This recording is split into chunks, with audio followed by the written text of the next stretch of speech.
Hey folks, Fernando doing another video for the Modern Survivalist, and in this case we're going to be talking about water for our go bag, bug out bag, 72-hour bag, whatever it is you want to call it, basically a kit that you have for emergencies, disasters, whatever is displacing you from where you are. You're going to be taking that bag, and if you're bugging out and moving from point A to point B, you probably have an idea of how much water you need, how much food you need. Either way, having water is crucial, and ironically enough, I've lost count of how many of these bags I've seen on YouTube by guys that supposedly know what they're talking about that they screw up in one way or another. Sometimes they don't even have water at all. They just have like a bottle and they're planning on boiling the water later on, or they have an empty Camelback, which I guess it's empty, otherwise you're going to be leaving a plastic bag full of water indefinitely until you need that. It's going to be tasting like crap. The probability of that leaking or being punctured is also something to consider, and it goes on and on. You're just hoping that you're going to be finding a stream. Look guys, for an emergency bag, you want to have the water right there. It's not about going to a nearest stream or knowing where you're going to be going so as to get your nice clean fresh water. You may be in a situation where you need the water right now so as to clean your face, dust, ash. You may be on, literally you may be on fire, you may be burning, and you may be needing that water to put out that fire on your body. You know, it could happen. The possibilities are endless, but basically you just want to have water. Now, I'm going to be talking about this a lot more in detail that I would cover maybe in one of my books, where you go just, have water for your kids, certain amounts, this and this.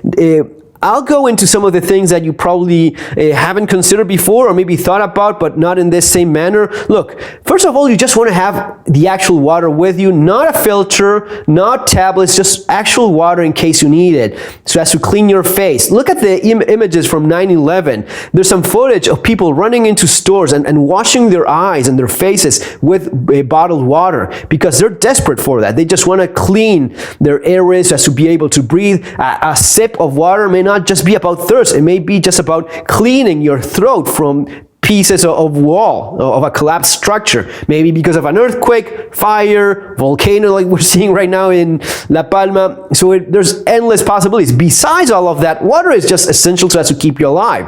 Having a filter and not having the water, I think that's a huge mistake, and I see that all the time. I mean, we could theorize about filtering with your t-shirt and all that nonsense. I mean, yes, it is okay. It's nice to know those things, but unless you have this, if you have to walk a certain amount of miles as to get yourself from one point to the other where you're safe, you're going to be needing not so much food. You could do well for a week without food. Some people don't know this, but you could go without food for a week and most adults will be just fine. In fact, most people really are overweight. Most people could go for 2, 3, 4 weeks without food and you'll not be dying. I mean, sure, there's complications people may have depending on their health, but in general, if you look at people that actually starve to death, it's usually about a month and a half, even 2 months. That's usually how long it takes for the average grown adult to die of hunger, starve to death. But water, it's a different deal. This is like your car not having oil. Even if you have fuel,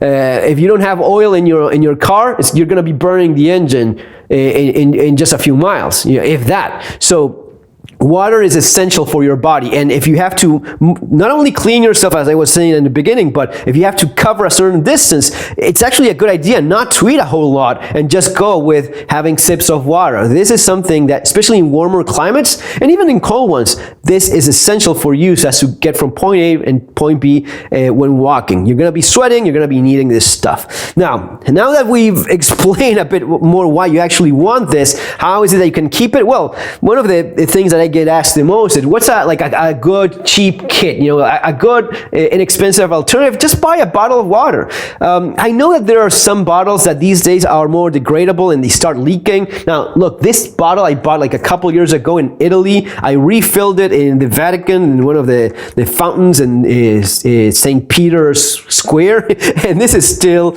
okay. It is super thin plastic. This is almost like a semi-solid bag almost. It is super thin, very, very thin plastic, and yet it is, it's still not leaking. This is again a store-bought water bottle, but this is much thicker plastic. You see this right away. And this kind of thing I've used for years. In most cases, I mean, I've had some of these for several years without any kind of leakage.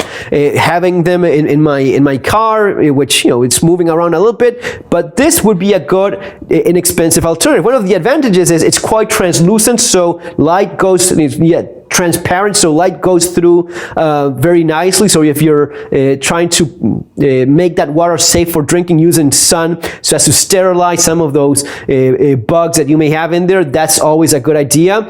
But if you want something stronger, you can definitely go with a better water bottle, like the Nalgene ones. These are not that expensive. I'll leave links below for all of this stuff. These are a good way to go if you want a solid bottle. Now, in my experience, what happened with these is, first of all, I've had algae grow in, especially in my first attempts of storing water back in the day and not keeping it away from sunlight well enough for, you know, extended periods of time. So later on, you learn that when you're refilling these bottles, a couple drops of bleach and keeping it in a dark place, that's always a good idea. Now, in a pack, that wouldn't be that much of an issue, especially in a go bag. You're going to be checking this out, I guess, once a year, I suppose. So you're going to be checking it out. But the idea of a better bottle, that's making sense, at least for me. These usually have more of a plasticky taste. Like 6 months later, these ones are much better at that. And even though it does have a bit of a plastic smell, a little bit of a plasticky taste, I guess, it's really nowhere near as bad as the disposable bottle. Even better, of course, is having a stainless steel bottle. These are clean canteen bottles. These are a bit more pricey, but this is stainless steel. This is a bottle that's been with me for a very long time. There's really no letters left, and it's been beaten the crap out of because it's been used by one of my kids during his school years and, you know, used as an impact weapon more than once, I suppose. But this one is in nicer shape. Originally, it would look like this one, right? And these are bomb-proof, man. These are very reliable, solid stuff. Good stainless steel. Be careful with the crappy stainless steel bottles from China that sometimes have God knows what type of metal in there, and the processes in which they're being made, oils used in the manufacturing process. You just don't know for sure. I'd rather go with Clean Canteen or some other well-known manufacturer. This type of cap is nice, it's convenient, but more plasticky crap. I like the idea of just having something that screws in there and no chance of that leaking, basically. You've probably heard about having condoms for carrying water. You know, that would be a very significant low point in your life, drinking water out of a condom. I'm not saying it hasn't been done, because it is, but man, that is as 60s or 50s as it gets. Today, you have better alternatives. You have bottles that are like flexible bags and such. My advice is a nice little tip, I guess. I haven't seen it a lot, but get some of these. These are intended for liquid. These are like breast milk bottles, bags. Breast milk storage bags. So for women that are they extract the milk, they put it in these bags, goes into the freezer, and they have the milk for the baby. But these are specifically made so as to hold liquid, not for like a long time. But man, you buy a box of these for just a few bucks, and you get a bunch of them for your different kits. You can throw like, what is it that you have in here, like 9 ounces of water, so it's a quarter of a liter, 250 milliliters. So 4 of these would be like a full liter, and you can have 4 or 5 of these, nothing, no weight, super lightweight, very compact as well. And if you have to get more water for walking longer distances and having those refills, a little bit of care, you're going to be having this as a good option, much better than going with a condom full of water, which would be pretty sad. Now, having said this, you will want to have at least some form of filtering water, making water safe. I mean, if you have this kind of plastic, plastic bottle, you could use sunlight. That takes a bit of time. Usually, you're better off with an actual filter. The live straw filter, these are very popular. Not ideal because you're actually using it as a straw, which is not all that convenient at times. You can go with a dedicated water filter. Sawyer, this would be the high Hydro Blue, very similar to a Sawyer filter, or one of those with the actual pump. This is okay. You have a couple of those bags, and it's going to be convenient for filtering a certain amount of water, especially on the go. When you're talking about buying more stuff, again, I'll leave the link for the Sawyer and the Life Straw thing. I think these are great for bags. For kids, throw one of these in each of your bags. You'll at least have something just to filter dirty water, but more on that later. So one of these is good. Another option I find is just having your water purification tablets. These, again, very lightweight, and especially for emergencies that you're not going to be going through, what is this, 10,000 gallons, 100,000 gallons of water. Yeah, the life will be very bad before I go through 100,000 gallons of water with this thing.